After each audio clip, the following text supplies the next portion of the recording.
Am I overreacting? I think my friend has eyes for my wife. I have a wife that I've been with for over 10 years and married for 3. We have a 10-month-old son now. I recently met a guy who turned out to have a lot of common interests with me, both into finance and fitness and stuff. We started hanging out more and more and work out together weekly in my home gym/garage. Obviously, we are spending time together and we shoot the crap often. His situation is that he's single, a father of a 7-year-old girl, and his ex is a super bitch to him. She publicly talks down to him the few times we all went out to dinner together. He still has to see her because they are co-parenting, but he's been trying to date for the past year. Anyway, we got on the topic of what he's looking for in a girl because he keeps on going on dates, and they all suck, according to him. None of the girls are his type, so I asked what his type is, and he starts describing the traits of my wife. Could be a coincidence, whenever we go to dinner, he'll be telling a story or whatever and show a picture on his phone, but only to my wife. I have to ask him to see what the picture is before he puts it away. Not that I care that much, but it feels sus whatever. We've been hanging out more and having game nights at my place with him and a few other friends. Whenever he's in the presence of my wife, he takes my son and puts him on his shoulders and plays with him in front of her, making weird comments, at least I think so. In front of my wife, like, I love being a father and providing for a family. I wish I had a wife that was as good as raising kids as you. Let me know if I can help you in any way with your son. Those comments are always directed to my wife and never me. Okay, whatever. The thing is, these comments have been setting off alarm bells for me. So, when I was working out with him the other day, I said, "Do you think my wife is attractive?" And he said, "Oh hell yeah. Dude, your wife is hot." I said, "Thanks." But it raised my antenna even more. Now, the reason I'm writing this is because his most recent comment to me was, "Do you think your wife can find a girl for me at her workout class that looks like her?" This, coupled with what happened the other day at dinner, has me concerned. We were going to dinner with him and his family who were in town. It was at a big shopping center, so we were waiting at Starbucks for them to arrive at the restaurant. He comes to the Starbucks where we are while his family is at the restaurant. He waves and says, "We are ready." I start packing my son's bag while my wife handles the stroller. This dude grabs my son and puts him on his shoulders and starts walking out. My wife is walking out and I'm grabbing the bag. Now, I'm literally watching this guy walk next to my wife, holding my child, while she's pushing the stroller, and I'm trailing them. I felt like I was watching a couple and their child, and I was seething and feeling displaced. Am I overreacting because I'm cutting this a-hole off, not letting him anywhere near my wife and kid again? If we happen to see him in a social setting of 6 or less, we are leaving. Well, in my opinion, no, I don't think you're overreacting.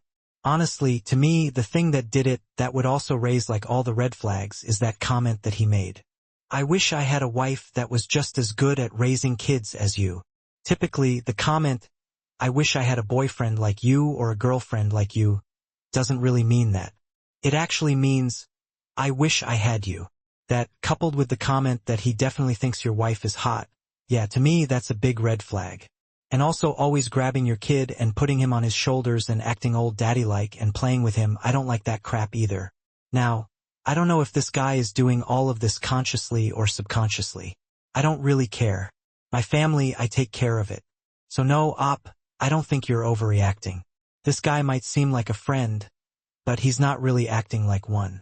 I'd be a lot more careful with him. What do you guys think? Let me know in the comments section. And now let's move on to the community comments. Nobody important says this guy isn't your friend. He is actively flirting with your wife. Have you talked to your wife about him? Can she see his flirting and very obvious and thinly veiled attempts at her? How does she respond when you have said something about it? I hope, for your sake, she sees it and has simply refused to engage.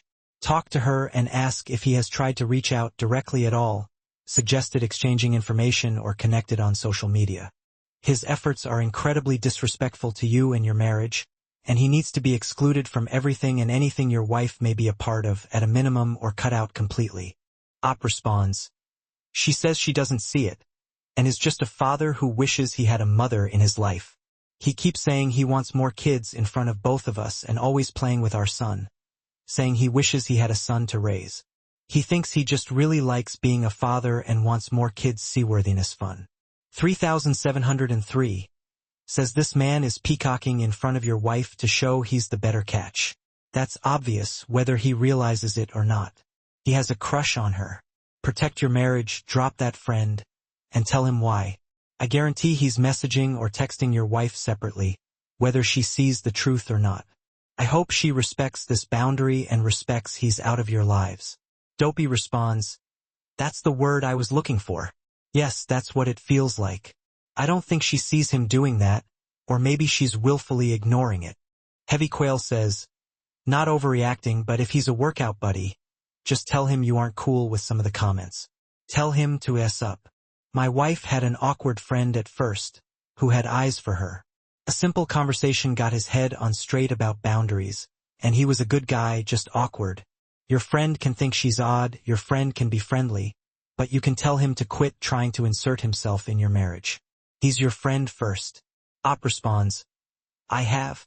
But he says he doesn't know what I'm talking about, and says he just wishes he was raising a son with a woman who appreciated him because of his situation and really loves kids.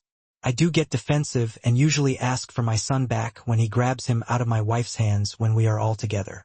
Usually, she is okay with it because we generally let all our friends hold him, but it just feels different when he does it because he actively does it in a way that makes me feel like he's trying to show off that he's father material in front of my wife. Again, I might be overreacting, but it's enough to make me write this." Ops Edit asked my wife if he ever texted her or contacted her in any way on social media or text. She said no. I told her just now I feel he's peacocking, and she said she doesn't get that vibe from him at all. A female friend came over tonight who mutually knows this guy. She agreed that it's strange and thinks he is crushing on my wife, intentionally or not. She even told my wife to her face that I mentioned it. My wife now says she feels embarrassed that she doesn't see it and acknowledges that it'll be awkward now because she doesn't want to think of him looking at her that way. Both her and the friend think it's best if we only see him in social settings with large groups and not at our house again. The lesson seems to be the general consensus: to trust my gut if I feel something is off. It is. I'm gonna talk to my wife and then tell this dude straight, and then ghost him. Alright, well, the majority of the community agrees that I was not overreacting. In fact, a female friend of my wife's actually said, "Yeah, this thing sounds sus, so let's move on." To see how the story ends, here's the update. After all the advice, thank you all, I decided to go the slow cutoff method rather than being direct. Mainly because my thinking is that if you tell someone that you're wise to their BS, they may just try to be more covert, cover their tracks, and be sneakier with their behavior or try to buy sympathy with mutual friends. Case in point, there was a party we were invited to at his house before all of this unfolded. I told my wife we aren't going, which caused a bit of tension within our house because it got pretty heated. While she thinks he's doing it subconsciously, she has zero interest in him, so it doesn't bother her. She said she didn't even notice until I brought it to her attention. She wanted to go to the party because all of our friends were going, so she thought it wouldn't be a big deal if we were all there together, as opposed to when he would just be alone with us. Either way, we got into a fight about it. I made up for it, though, by going out and doing something else social that day. Needless to say, the fact that it caused an argument and drama for me was more than enough grounds for me to never have this dude around my wife and kid ever again. Anyway, because he was already introduced to all of my friends in my friend group, he invited all of them to this party. We didn't go, and a few friends asked if we were going. I explained the situation, and a few of them agreed that they saw what I saw, so they said they were not going to the party. One couple did decide to go because they and him became closer over the fact that they both are really into sports. The girl texted my wife and told her that they were the only couple that showed up, so really, my friends are the only ones he invited. But she also said he had a girl there with him. They said the girl barely spoke English, but he said they were dating, though she was acting very odd. Now, this is a part where I'm not sure if he was made aware of my discontent with him because I had already started cutting him off, not answering calls, not initiating any texts, being very curt with my responses, "Cool, bro," etc. After his party, he randomly texts me photos of him with this girl, professing how hot she is and what a great cat she is and how they are dating. One phrase he used, which further raised my suspicion, was, "It'll be good to go on a double date so you can see I have a girl." I'm thinking to myself, why would he care about that? And what an odd thing to say. I asked how they met and he said Tinder. I asked to see the conversation, and he deleted the conversation. He sent her Instagram photos and she has 37,000 followers, with half her photos being of her in Dubai or London, etc., doing LWD photo shoots. Considering he is a strip club kind of guy, this makes me think he may be paying for this companionship just to get his foot back in the door, but I could be wrong. Anyway, to me, friends are easy to come by, marriage is not, nor is having a fantastic mother to my child. I'll gladly ditch any friend who I even think would endanger that. I also have plenty of other friends who I would have 0 second thoughts about if they spent the weekend alone at my house. This dude has just been setting off all types of alarms in my gut. So all is right. I'm plenty busy with work, and my wife and I are fine, soon as happy as can be. And I'm going to make sure I keep the grass cut, so I can see the snakes before they get to my door. Thanks everyone for the reassurances. I think you're doing the right thing. I think it sucks for him to have this kind of attitude because, well, he just lost on a huge friend group that could have actually helped him at some point. But he crossed the line whether it was subconscious or not. You don't flirt with your friends, spouses, significant others, or partners, regardless of what's going on in your life. You don't do that. Anyway, OP, here's wishing the best for you in the future. Take care and thanks for sharing. And now let's move on to the next post that also has an update. You want to try to take 9 inches of our property? We will take 25 of yours. We have lived in our house for about 8 years in a rural neighborhood in Arizona. About a year ago, this dude from California bought the lot next to us and threw a fit about the stuff we had on the property line. We had put a single fence pole vaguely where the property line was. We hadn't had any sort of land survey done. It was supposed to be just a temporary marker that became a permanent marker. Dude was absolutely livid that we had vehicles parked on his property. The very tip of one of our cars was touching the established boundary. He threatened to have our vehicle towed, so we simply had an actual land survey done. And it turned out the property line was a good 20 feet into his property. Homeboy should have just let sleeping dogs lie and not been an a-hole about a few inches. Well, he wanted to be a stickler and lost 20 feet for it. Anyways, we have enough of an update, so let's continue with that. I had some journalists reach out to me and ask for more comments, so here are the updates you asked for. One zip code was redacted for GPS reference. It's a small, rural neighborhood in the mountains of Arizona. All the houses are 3 to 5 acre horse properties, and the roads are all dirt and unmaintained.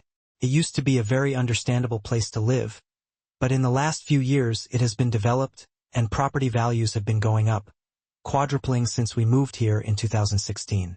This has attracted a crowd of people who care about what yards look like. Simply, they weren't here when this was cheap. The neighbor is one of these new people. We moved here specifically because the neighborhood had a bunch of messy yards already, and we wanted to also have lenient neighbors. We lived in harmony with our neighbor's junkyards 4 years. 2. The neighbor introduced himself by calling the county on a bunch of us anonymously. We knew he called on us because he was bragging about calling the county on several other neighbors for their messy yards. So whether he intentionally included us in the report or not, he brought the inspectors to the neighborhood. He came on our property by at least 40 feet before there was a fence to closely examine our piles of scrap metal. We caught this on camera and confronted him in text. It turned out he was very angry that he had purchased land next to a pseudo-scrapyard. We had several cars in various stages of assembly and piles of materials. Keep in mind, this is the country.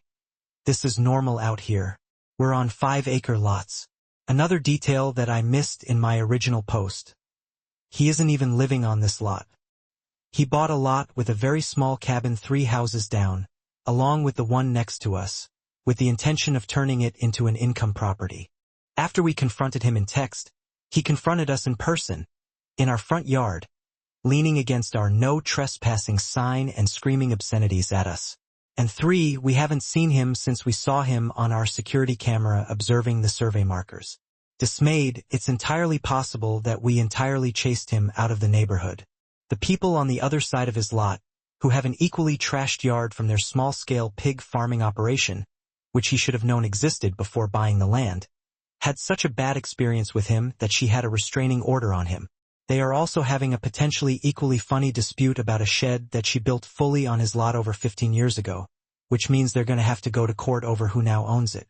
Our adverse position laws are certainly on her side.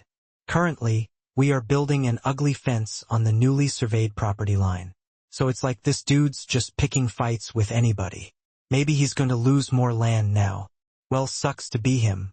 Thanks for sharing, OP. Now let's finish this video with a mood booster. I have always hated mowing the lawn. At the same time, I don't want to be that neighbor. So I do my best to stay on top of the lawn. However, while I started out strong this summer, I had a series of medical issues that left me in a state where mowing was a bit too much for me to handle. Add in a few other excuses, and the few remaining times I could mow the lawn were making me look like I was the neighbor I didn't want to be. I decided I'd pay someone to mow for a change and then pick it back up once it was back under control. My first mistake was when the company I contacted had advertised a one-time cut. But when calling to schedule a service, they notified me they had a 3-cut minimum. I should have backed out then, but I didn't. The first mower showed up and canceled the mowing, claiming my lawn was 100% over 23 inches high, and as such, for excessive height, they charged me a 500% markup for the service. The photos taken were of the few higher points in the lawn, all my front yard, with a tape measure you couldn't read the numbers off of. I was annoyed, to say the least, and tried to originally cancel here but hit with the whole contract bit. So, I told them I'd mow it and I'd just use them to end the season and take it easy. I actually only mowed the front lawn, and even then, not the whole lawn. Miraculously, 2 weeks later, the mower that showed up did the whole lawn and somehow didn't see the backyard that I left untouched, which was a problem. The next mowing day came and went and no one showed. So, I reported it and canceled the mowing through the app. Despite canceling, someone showed up the following day. I'm annoyed and I want out, so I go into the app and try to cancel my service again. It looks like the service was canceled, and I saved screenshots. Then today, I get a message saying my mower is on the way. Here's the thing. We've had a drought for the last month or so. It's the end of the season, and my lawn hasn't grown even a half inch in the last 2 weeks. I am beyond furious at this point. I wait until the guy shows up. I talk to him. He's a great guy. He's a contractor for this booking company, which is what I thought was the case. He tells me he gets this all the time. He lets me know he's going to send a message to the company. I felt bad his time got wasted, but there wasn't much I could do about that. An hour later, I get a message showing I'm rescheduled for tomorrow. I'm done, so I called them up. After speaking with one agent, I get to the escalation team. He tells me my service is canceled, but I still have one mowing as per the contract. We go back and forth for a bit and he won't budge. I asked him if he would schedule snow removal in the middle of summer, so why should I schedule mowing when it isn't needed? Nothing. Fine, I say. Schedule me for June in 2047. June 4th, 2047? I'm sure I'll need my lawn mowed then. We can't schedule that far in advance, he's insistent. It has to be this year or next year. But I keep pushing and remind him that I agreed to a 3-year minimum, and nowhere in any conversations did the company specify a restriction on when. So, I wanted it on June 4th, 2047, and he needed to schedule it to happen. One moment, sir.